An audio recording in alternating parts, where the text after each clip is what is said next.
امروہہ کی پرانی گلیاں، مسجدوں کے صحن، مدرسوں کی درسگاہیں، یہی وہ ماحول تھا جہاں جان ایلیا کی شخصیت آہستہ آہستہ تشکیل پا رہی تھی۔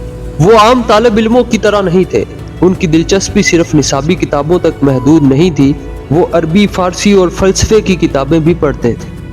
مولوی، عالم اور فاضل کی تعلیم حاصل کی، بعد میں الہ آباد بورڈ سے کامل فارسی کا امتحان بھی پاس کیا۔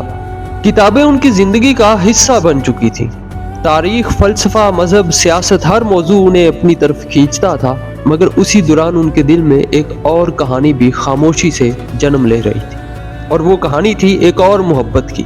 لیکن سوال یہ ہے، آخر وہ لڑکی کون تھی جس نے جان ایلیا جیسے خاموش اور خوددار انسان کے دل میں جگہ بنا لی؟ اس کا نام تھا فارحہ۔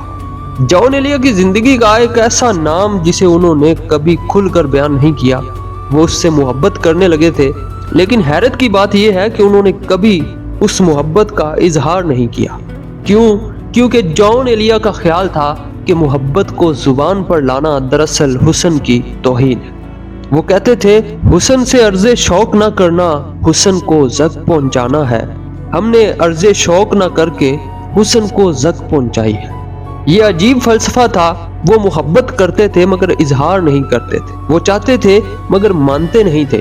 شاید اسی خاموشی نے ان کے اندر ایک ایسا خلا پیدا کیا جو بعد میں ان کی شاعری میں درد بن کر ظاہر ہوا۔ مگر ابھی جان ایلیا کی زندگی کا سب سے بڑا سانحہ آنا باقی تھا، اور وہ سانحہ صرف ان کی زندگی ہی نہیں بلکہ پورے برِ صغیر کی تقدیر بدلنے والا تھا۔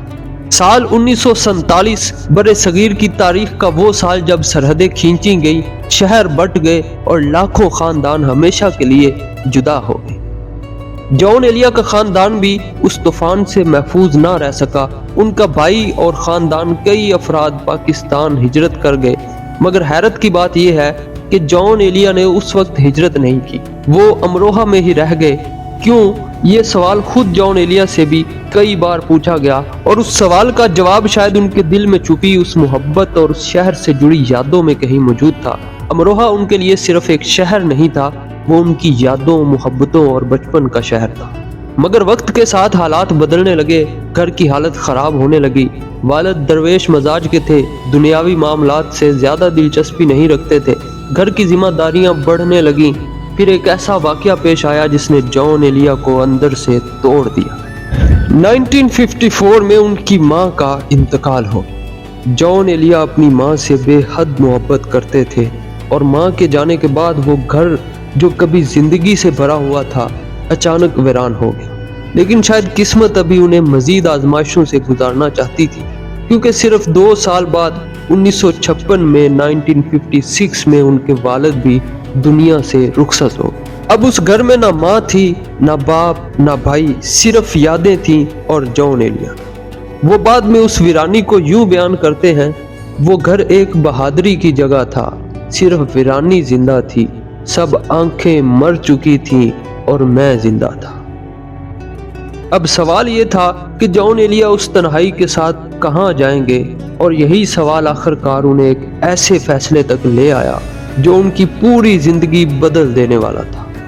وہ فیصلہ تھا ہجرت کا۔ 30 دسمبر 1956 1956 یہ وہ دن تھا جب جان ایلیا نے اپنا شہر، اپنا گھر، اپنی یادیں، سب کچھ چھوڑنے کا فیصلہ کیا۔ مگر جانے سے پہلے انہوں نے اپنی ڈائری میں چند جملے لکھے، اور وہ جملے پڑھ کر آج بھی دل بھاری ہو جاتا ہے۔ انہوں نے لکھا تھا، آج میرا گھر تباہ ہو رہا ہے، اماں سلام، اب میں جا رہا ہوں، میں اماں کی قبر کے پاس سے گزر رہا ہوں۔ یہ صرف چند الفاظ نہیں تھے، یہ ایک ایسے انسان کا الوداع تھا جو اپنے ماضی کو ہمیشہ کے لیے پیچھے چھوڑ رہا تھا۔